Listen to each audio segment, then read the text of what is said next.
Klein जो कि दुनिया का सबसे शक्तिशाली डेमन किंग है, उसकी आंखों में इंसानों के लिए सिर्फ नफरत थी। वो उन्हें मिटा देना चाहता था, पूरी मानव जाति को वो खत्म कर देना चाहता था। लेकिन किस्मत ने ऐसा पलटा खाया कि इंसानों की तबाही की राह पर निकला वही क्लेन एक नन्हे इंसानी बच्चे को देखकर पिघल गया। उसकी वो मासूमियत और वो नजरिया क्लेन के दिल को छू गया और उसने उस बच्चे को गोद ले लिया और अब उसकी जिंदगी पूरी तरह से बदल गई थी।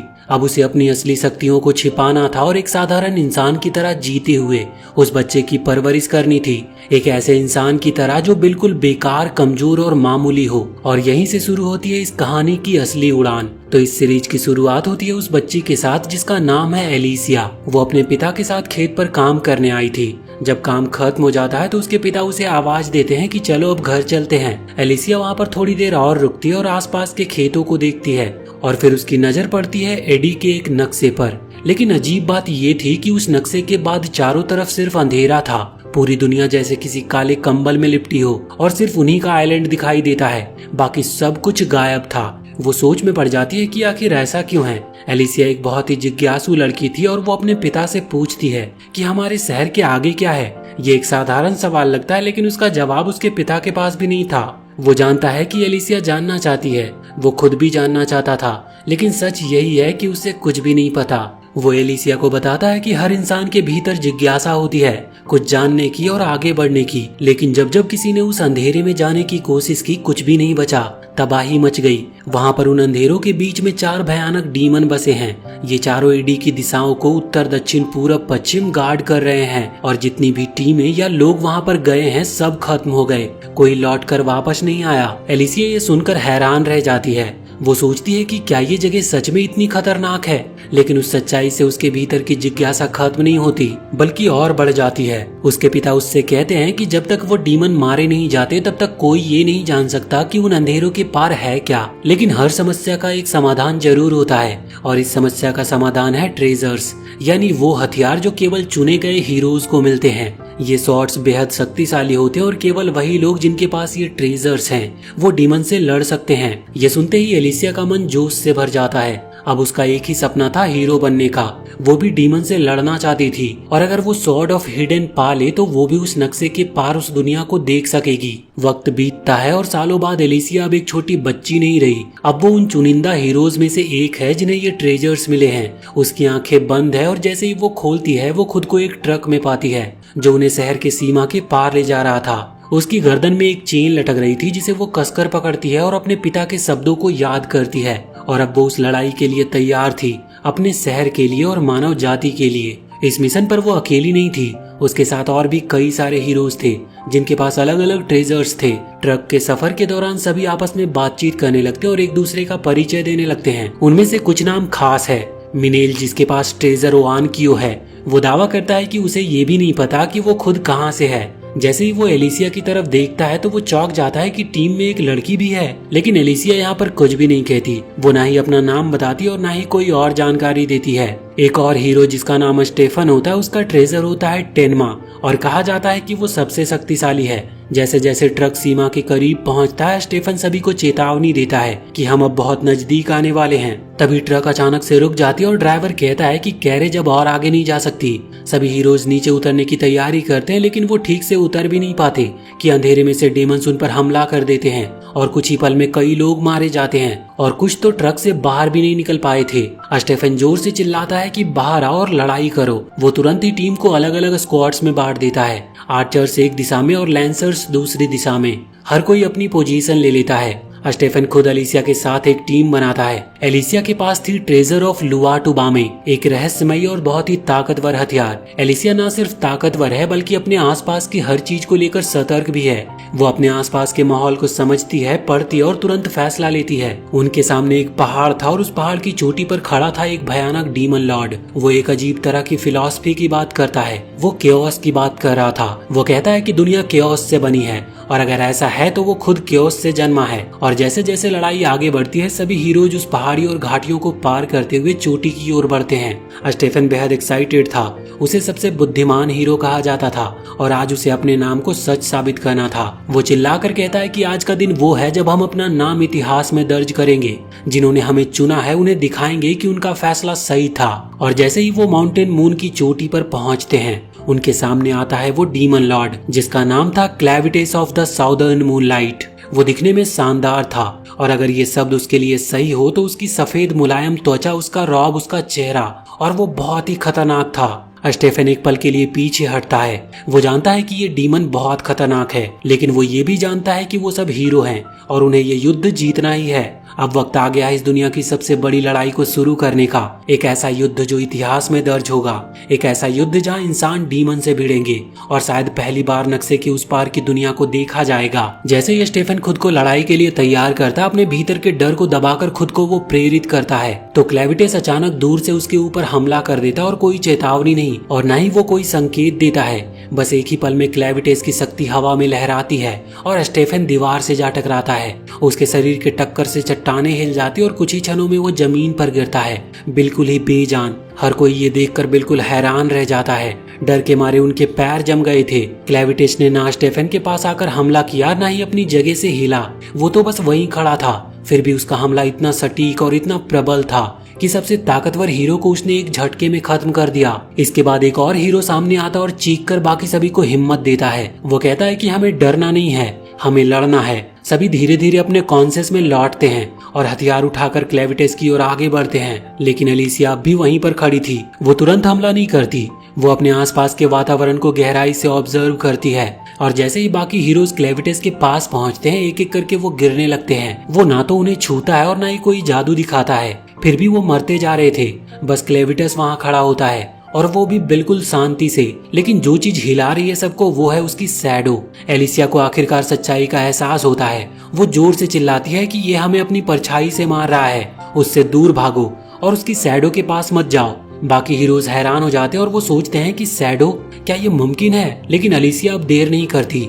वो तेजी से दौड़ना शुरू करती है और वो पहाड़ की चट्टानों पर छलांग लगाते हुए आगे बढ़ती है, हवा में उछलती है और उसकी नजर बराबर क्लेविटेस की परछाई पर होती है। अचानक उसकी शैडो एलिसिया की ओर बढ़ती है, लेकिन एलिसिया पहली हीरो बनती है जो उस हमले को पहले ही भांप लेती है और समय रहते उससे बच निकलती है। क्लेविटेस की आंखें एकदम चमक उठती है। ये उसके लिए बहुत ही हैरान करने वाला क्षण था, जिसे देखकर वो पूरी तरह से शॉक्ड था, क्योंकि हजारों वर्षों के बाद पहली बार किसी इंसान ने उसकी शक्ति को पहचान लिया है और उससे बच निकला था। उसके भीतर एक उत्सुकता जागती है कि ये तो कुछ अलग है। वो सोचता है कि क्या यही इंसानियत है, वो प्रजाति जिसे वो हमेशा कमजोर, डरपोक और कीड़ों के समान समझता आया था। लेकिन अब वो देख रहा है कुछ और ही, कुछ ऐसा जो उसने पहले कभी नहीं देखा था, जिसमें करेज, डिटर्मिनेशन और लड़ने का जज्बा था। वो सबको मारता चला जाता है। शैडो हर तरफ फैल जाती और हीरोज एक एक करके गिरते जा रहे थे और अंत में दुर्भाग्य से वो हमला एलिसिया तक पहुंचता है। वो उड़ती हुई हवा में जाती है, उसकी आंखें बंद हो जाती और वो जानती है कि अब कुछ भी नहीं बचा। वो मौत को एक्सेप्ट कर लेती है और अपने पिता को याद करती है। वो अपने पिता से कह रही होती है कि मुझे माफ कर देना, मैं अपना सपना पूरा नहीं कर सकी। और वो ये भी फुसफुसाती है कि हर सपना हकीकत नहीं बनता और शायद उसका सपना भी उन्हीं अधूरे ख्वाबों में गुम हो गया। अब सीन यहाँ से शिफ्ट होता है कैपिटल हिडार्ट हायन किंगडम की राजधानी में। वहाँ की गलियों में लोग अपने काम में बिजी थे। व्यापार, त्योहार और साधारण जिंदगी में लोग उलझे हुए थे। किसी को अंदाजा तक नहीं था कि एक भयानक शक्ति उनके द्वार तक पहुँच चुकी है। क्लेविटेस सामने वाले पहाड़ से उतरता है और उसकी उपस्थिति से ही पूरा शहर कांप उठता है। लोग भय से चिल्लाते हैं और इधर उधर भागने लगते हैं, लेकिन क्लेविटेस बहुत ही शांत था। उसके चेहरे पर कोई क्रोध नहीं थी। वो सिर्फ एक सवाल लेकर आया था कि ये लोग यहाँ पर कर क्या रहे हैं। उसे याद आता है कि वो जो उसके क्षेत्र में आए थे, जिन्होंने उसे चुनौती दी थी, उन्होंने खुद को हीरोज कहा था और उन्होंने दावा किया था कि उन्हें हायेन किंगडम के राजा ने भेजा है। अब उसका इरादा साफ था, वो इन सब लोगों को रास्ते से हटा देगा और खुद राजा तक पहुंचेगा। शहर के निवासी इधर उधर भाग रहे होते हैं और सैनिक हरकत में आ जाते हैं। नाइट्स अपनी पोजीशन लेते हैं और आर्चरीज छतों पर चढ़ते हैं और वो क्लेविटेस पर तीरों से बारिश कर देते हैं। लेकिन क्लेविटेस कोई जवाबी हमला नहीं करता। वो बस हवा में उड़ता है और सीधे महल की ओर जाता है। वो अब जानना चाहता है कि ये लोग असल में कितने ताकतवर हैं और उनकी ताकत का स्रोत क्या है। महल के गेट पर सुरक्षा बल बढ़ा दिए जाते हैं और हजारों तीर उस पर दागे जाते हैं, लेकिन एक भी क्लेविटेस तक पहुंच नहीं पाता। वो सब कुछ देखता और फिर उसकी आंखों में निराशा झलकती है। वो सोचता है कि ये हैं वो लोग जो खुद को महान समझते हैं, ये तो अब भी बहुत कमजोर हैं। फिर वो अपनी एक हथेली उठाता और उसे दीवार की ओर फेंकता है। दीवार गिर जाती है जैसे किसी पुराने दीवार को सिर्फ एक थपकी दी गई हो। नाइट्स घबरा जाते हैं और अब उन्हें एहसास होता है कि ये खतरा उनकी सीमा से बाहर का है। उनमें से एक भागता और सीधा राजा के पास पहुंचता है। वो उन्हें बताता है कि एक डीमन शहर पर हमला कर चुका है। राजा चुपचाप सुनता है और उसके चेहरे पर कोई हैरानी नहीं थी, क्योंकि वो समझ जाता है कि इसका मतलब है कि हमारे भेजे गए हीरोज असफल हो चुके हैं। वो अपने सिंहासन से उठता है और उसकी आंखों में दृढ़ता थी। उसके पास एक ही चीज बची थी जो मायने रखती थी, ब्लेड ऑफ हेडेन, जिसे माना हेडलार्ड भी कहा जाता था। फिर एक और सिपाही वहाँ पर भागता हुआ आता और घबरा कर कहता है कि इस डीमन को कोई रोक नहीं पा रहा और आपको अब जल्दी से कहीं पर छिप जाना चाहिए। राजा उसे देखता है और वो जानता था कि भागना व्यर्थ होगा, क्योंकि अगर डीमन सच में अनस्टॉपेबल है तो वो चाहे जितना भी छिपे वो उसे ढूंढ निकालेगा। बाहर अब भी हमला जारी था। आग, तीर, स्पेल्स, हर हथियार आजमाए जा रहे थे, लेकिन क्लेविटिस के चेहरे पर कोई सिकन तक नहीं थी। फिर भी उसके मन में एक विचार उठता है कि एलिसिया ने जो स्वॉर्ड का इस्तेमाल किया था उसने मुझे थोड़ा घायल किया था। वो अपनी बाहों पर नजर डालता है जहाँ पर कुछ खरोंचे अब भी बाकी थी। इसका मतलब है अगर इंसानों को समय मिला और उन्हें अकेला छोड़ दिया जाए तो वो ताकतवर बन सकते हैं और वो उसे भी नुकसान पहुंचा सकते हैं। वो इंसानों के इलाकों से दूर रहना चाहता था, लेकिन इंसान है कि उसके क्षेत्र की चाह रखते थे।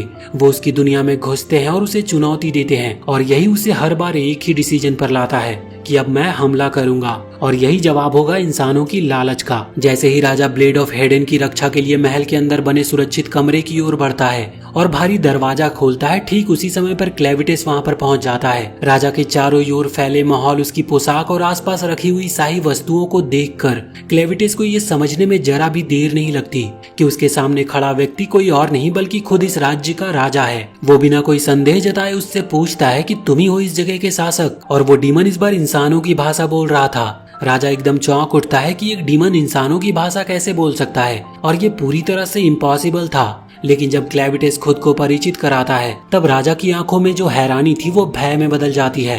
वो पहचान जाता है कि ये वही है, क्लेविटिस। क्लेविटिस आगे बढ़कर कहता है कि वो इंसानियत को खत्म करने नहीं बल्कि बचाने आया है, लेकिन वो तभी ऐसा कर पाएगा अगर उसे अपने कुछ सवालों के संतोषजनक उत्तर मिले, और ये उत्तर केवल राजा ही दे सकता था। यही सवाल तय करेंगे कि क्या मानव जाति बचेगी या समाप्त हो जाएगी। वो ये बात साफ कर देता है कि सिर्फ किंगडम हायेन के लोगों की नहीं बल्कि पूरी मानवता की बात कर रहा है वो। उसका सवाल बहुत ही साधारण था, लेकिन उनका प्रभाव गहरा होगा। वो पूछता है कि ये इंसान कौन है, उनका मूल स्वभाव क्या है, और वो किस प्रेरणा से काम करते हैं, और वो डीमन किंगडम पर क्यों हमला कर रहे हैं लगातार। राजा अपने एटीट्यूड में कहता है कि उसे एक डीमन को जवाब देने की कोई आवश्यकता नहीं है। वो ना तो डरा है और ना ही समझौता करने को तैयार है। क्लेविटिस दोबारा पूछता तक नहीं, और एक ही क्षण में वो अपनी शक्ति का उपयोग करता और राजा की गर्दन काट देता है। उसके सिर का ताज गिरता और वो जमीन पर ढह जाता है। इसके बाद क्लेविटिस चुपचाप महल से बाहर निकल जाता है। उसके भीतर अब ये धारणा और भी पक्की हो चुकी है कि इंसान एक खतरनाक जाति है, और जब तक वो उन्हें खत्म नहीं करता तब तक डीमन किंगडम सुरक्षित नहीं रहेगी।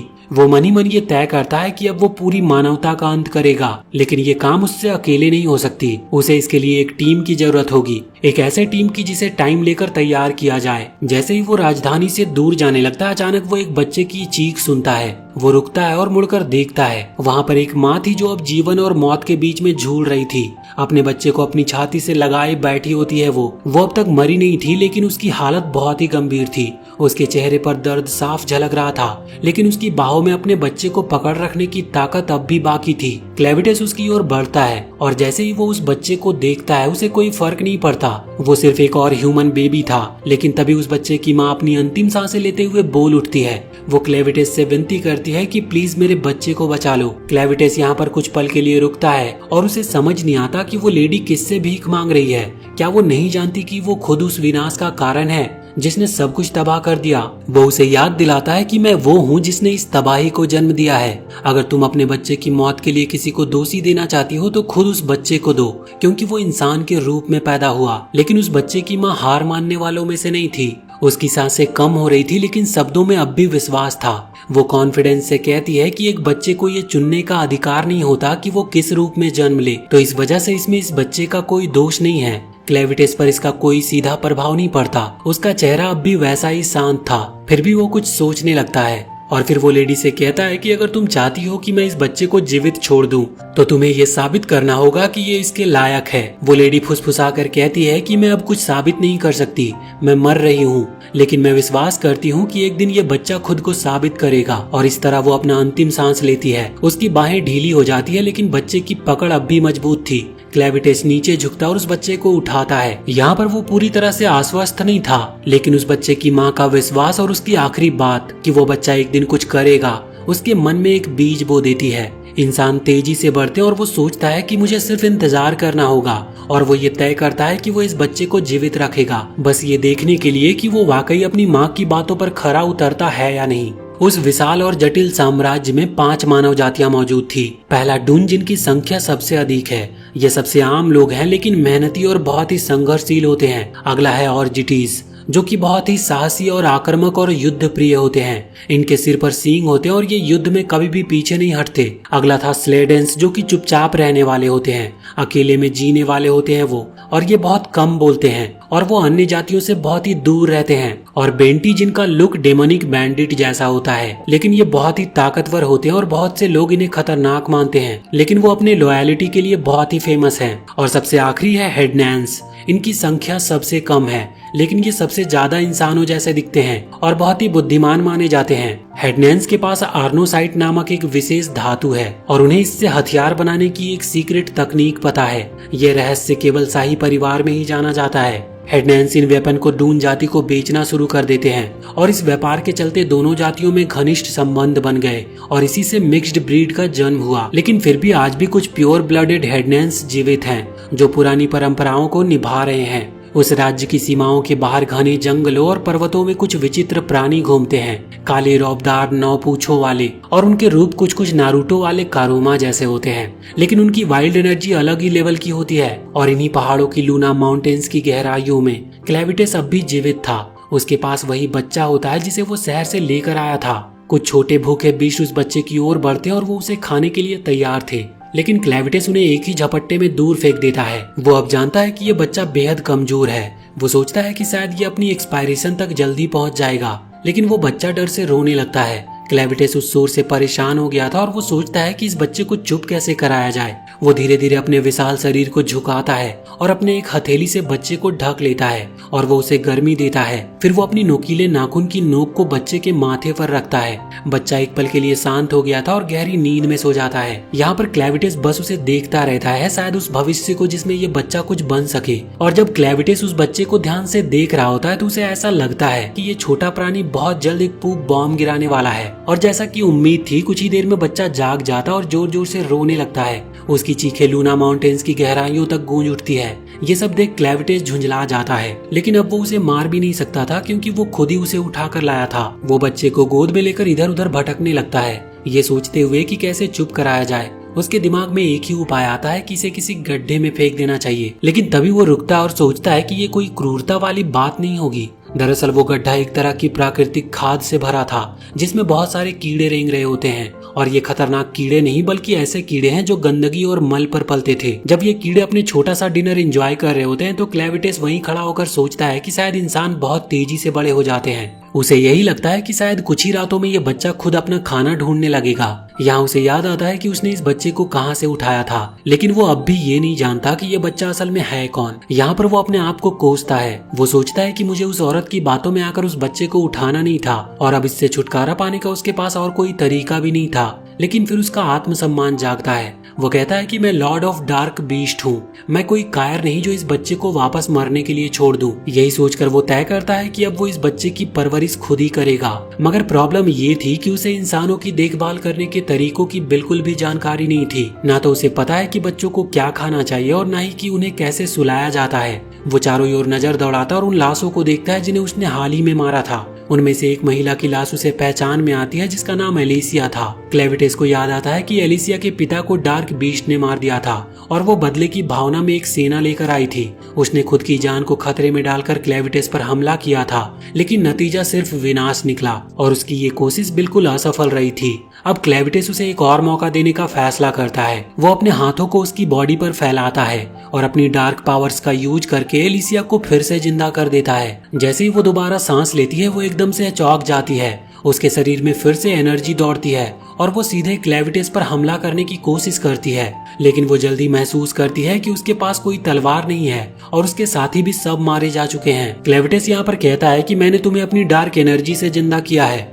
अब तुम एक वॉकिंग डेड हो और तुम्हारा जीवन अब मुझसे जुड़ा है। एलिसिया को यह सुनकर गहरा झटका लगता है। वो अपने शरीर को देखती है जो अब थोड़ा पेल हो चुका था और महसूस करती है कि वो अब कोई सामान्य इंसान नहीं रही, वो अब एक सुंदर सी ज़ॉम्बी बन चुकी है। वो अपने होश में आने की कोशिश करती है और सोचती है कि ये डीमन इतने साफ इंसानी भाषा कैसे बोल सकता है, और साथ ही वो ये भी महसूस करती है कि शायद वो इस कत्लेआम से बचने वाली इकलौती इंसान है। क्लेविटिस उसकी तरफ देखता है और ऑर्डर देता है कि अपने ऑरेंजेस दिखाओ। यह सुनकर एलिसिया की आंखें फैल जाती है। वो चौंक कर सोचती है कि क्या इस डीमन ने अभी अभी उससे ऐसा अश्लील आदेश दिया। उसके दिमाग में बहुत ही गंदे थॉट्स दौड़ने लगते हैं और वो बहुत गुस्से में आ जाती है। लेकिन तभी क्लेविटिस उसे बताता है कि बच्चा भूखा है, तुम अभी अपने आर्मर उतारो और इस बच्चे को दूध पिलाओ। और तब एलिसिया को बात समझ आती है। उसका इशारा दूध पिलाने की ओर था, लेकिन तब तक बहुत देर हो चुकी थी। वो पहले ही अपनी आर्मर की पट्टियां खोलने लगी थी। वो बिल्कुल ना चाहते हुए भी उसकी ऑर्डर को फॉलो करती है, लेकिन एलिसिया चाहकर भी उस बच्चे को दूध नहीं पिला सकती थी, जिस पर क्लेविटिस उसके ऊपर थोड़ा भड़क जाता है और उसकी आवाज में झुंझलाहट थी। यहाँ पर एलिसिया बहुत ही एम्बैरेस्ड महसूस करती है।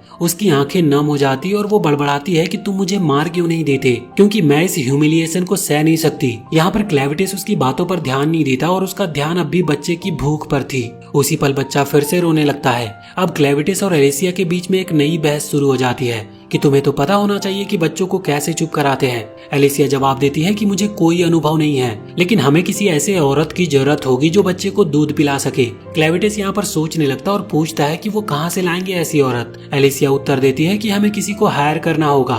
क्लेविटिस तुरंत कहता है लेकिन मेरे पास पैसे नहीं है। एलिसिया सोच में पड़ जाती है और फिर कहती है कि तुम्हारे पास अरकान साइट भरे पड़े हैं, तुम उसे बेच सकते हो। क्लेविटिस इस सुझाव पर विचार करता और उससे कहता है कि सही कहा, और अभी वो सोच ही रहा होता है कि एलिसिया उसे एक और मौका देखकर मारने का विचार करती है, लेकिन उसके पास कोई हथियार नहीं था, इसीलिए वो चुपचाप खड़ी होती है। और आखिरकार क्लेविटिस मान जाता है कि उसे किसी ऐसे इंसान की जरूरत है जो बच्चे को दूध पिला सके।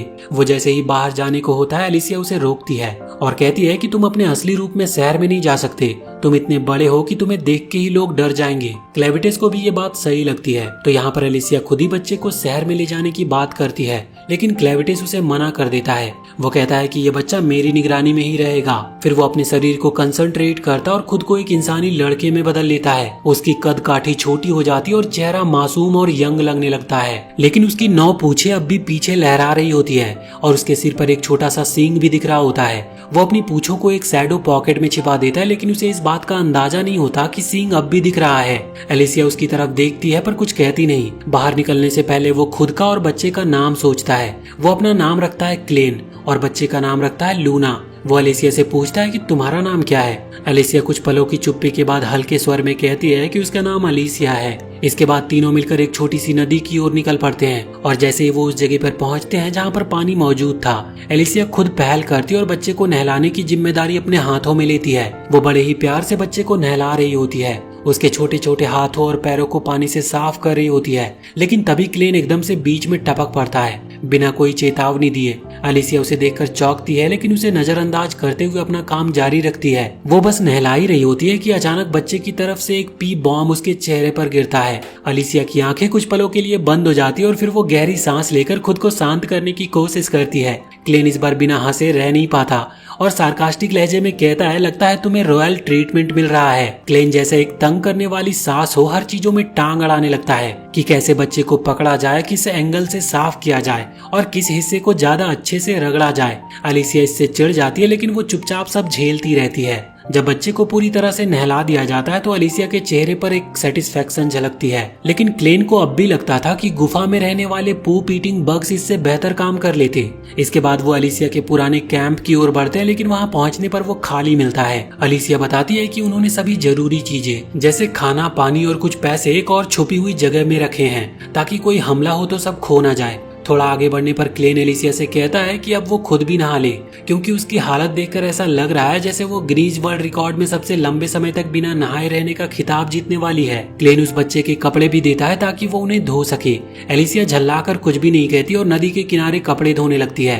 तभी वो नोटिस करती है कि कपड़े पर एक खास निशान बना है जो था हेडनैन रॉयल फैमिली के क्रेस्ट का। एलिसिया का चेहरा तुरंत गंभीर हो जाता है। वो समझ जाती है कि ये कोई साधारण बच्चा नहीं बल्कि एक राजघराने का वारिस है। उधर हियेन किंगडम के महल के खंडहरों में एक सिपाही किसी भी सर्वाइवर को खोजने आता है, लेकिन चारों ओर सिर्फ तबाही और राख देखकर उसका दिल बैठ गया था। उसे याद आता है कि क्राउन प्रिंसेस ने आखिरी समय में एक बच्चे के साथ भाग निकलने की कोशिश की थी, लेकिन किंगडम की इस हालत को देखकर लगता है जैसे कोई भी नहीं बचा। वो राजा की सनक को इसके लिए जिम्मेदार मानता है, लेकिन फिर भी किसी एक सर्वाइवर की उम्मीद में इधर उधर वो देखने लगता है। इसी समय जनरल ड्रेल, जो कि एक और रेस से है, वो अपने कुछ सैनिकों के साथ हियेन किंगडम के बचे हुए हिस्सों का मुआयना कर रहा होता है। वो अपने एक सिपाही को आदेश देता है कि वो तुरंत एम्परर को ये खबर दे कि अब हेडनैनियन लैंड खाली हो चुका है और अगर वो जल्दी कुछ नहीं करते तो कोई और रेस इसे हड़प लेगा। जनरल ड्रेल का असली मकसद कुछ और ही था। वो हेडनैनियन रॉयल फैमिली के पास छुपे हुए एरिनोसाइट क्राफ्टिंग के रहस्य को हासिल करना चाहता था। वो ये भी ऑर्डर देता है कि अगर कोई रॉयल ब्लड वाला इंसान जिंदा मिले तो उसे तुरंत उसके सामने लाया जाए। वहीं दूसरी ओर एलिसिया अब क्लैन का सामना करती है। वो कपड़ा उसके सामने फेंकते हुए कहती है कि तुमने एक रॉयल चाइल्ड को किडनैप किया है। क्लेन ये सुनकर हैरान हो जाता है और तुरंत सफाई देता है कि मैंने इसे उठाया था जब एक मरती हुई औरत ने मुझे इसे सौंपा था और वो औरत हूबहू उसी इंसान रूप जैसा दिखती थी जो मैंने इस समय लिया हुआ है। एलिसिया को लगता है कि क्लेन झूठ बोल रहा है। वो उसकी हर बात पर शक करती है, लेकिन क्लेन उसे बीच में ही रोक देता और साफ कहता है कि उसने राजा को केवल इसीलिए मारा क्योंकि राजा ने पहले उस पर हमला किया था। फिर वो गंभीर होकर कहता है कि अब जब ये पता चल गया है कि बच्चा एक रॉयल है तो बहुत से लोग उसकी तलाश करेंगे, न कि सिर्फ उसे मारने के लिए बल्कि एरिनोसाइट क्राफ्टिंग का राज हासिल करने के लिए। क्लेन इस सच्चाई को जानकर बहुत ही उत्साहित होता है। वो सोचता है कि वो इस बच्चे को राजा बनाएगा और खुद उसकी परछाई बनकर सब कुछ नियंत्रित करेगा। एलिसिया ये सुनकर कांप जाती है। क्लेन की सोच और उसकी योजना उसे भयभीत कर देती है। वो सोचती है कि शायद उसने बच्चे की पहचान बताकर बहुत बड़ी गलती कर दी। क्लेन अब कहता है कि उन्हें जल्दी से किसी ऐसी औरत की तलाश करनी चाहिए जो बच्चे को दूध पिला सके और इसके लिए शहर जाना जरूरी होगा। एलिसिया मन में खुद को दिलासा देती है कि क्लेन इंसानों के बीच टिक नहीं पाएगा क्योंकि उसके सिर पर सींग है और कोई भी इंसान उसे पहचान लेगा। लेकिन वो ये भी भूल जाती है कि ऑर्जाइड्स नाम की एक मानव जाति होती है जिनके सिर में भी सींग होते हैं और क्लेन उनके बीच आसानी से मिल सकता है। फिर भी एलिसिया के मन में ये भरोसा होता है कि एक न एक दिन इंसान क्लेन की सच्चाई पहचान लेंगे और वो उसके खतरनाक प्लान को नाकाम कर देंगे। मगर एक बात अब एलिसिया को साफ समझ आ जाती है। क्लेन लूना को लेकर पागलपन की हद तक ऑब्सेस्ड हो चुका था और अगर लूना को कुछ हो गया तो शायद क्लेन का गुस्सा पूरी मानवता पर टूट पड़ेगा। इसीलिए वो ये तय कर लेती है कि अब चाहे कुछ भी हो वो लूना को किसी भी कीमत पर नुकसान नहीं पहुंचाने देगी। जैसे ही वो आगे बढ़ते हैं कुछ लुटेरे उनके ऊपर हमला कर देते हैं। उनमें से एक क्लेन के सिर पर भी वार करता है। एलिसिया सोचती है कि ये सिर्फ मामूली चोर उचक्के हैं और क्लेन जैसे ताकतवर लॉर्ड ऑफ डार्क बीस्ट के लिए ये कोई बड़ा खतरा नहीं है, लेकिन वो गलत साबित होती है। यहाँ क्लेन जमीन पर गिर पड़ता और उसके सर में से खून बहने लगता है। एलिसिया घबरा जाती है। वो एक बच्ची की तरह चीख पड़ती है, लेकिन तभी कोई उसके सिर पर वार करता और वो बेहोश हो जाती है। उसके अंदर क्लेन की डार्क पावर होने के बावजूद वो इतनी कमजोर कैसी हो सकती है, ये सोचकर उसे बहुत बड़ा झटका लगता है। काफी समय के बाद एलिसिया की आंखें खुलती है और उसे ऐसा महसूस होता है जैसे वो फिर से अपने सैनिकों के साथ क्लेविटेस पर हमला करने जा रही हो और मानो ये सब कोई सपना चल रहा हो। लेकिन तभी एक तेज आवाज उसके कानों में गूंज उठती है और वो चौंक कर जाग जाती है। उसके सामने क्लेन अपने इंसानी रूप में मुस्कुरा रहा होता है। वो उसे बताता है कि वो अब बैंडिट्स द्वारा पकड़ लिए गए हैं और एक बार फिर से उनका सफर एक नए संकट की ओर आगे बढ़ चलता है। तो फिलहाल हम इस वीडियो को यहीं पर एंड करते हैं और अगर आपको इसके आगे की भी कहानी जाननी है तो कमेंट सेक्शन में हमें जरूर बताएं और वीडियो को लाइक करके चैनल को सब्सक्राइब जरूर कर ले।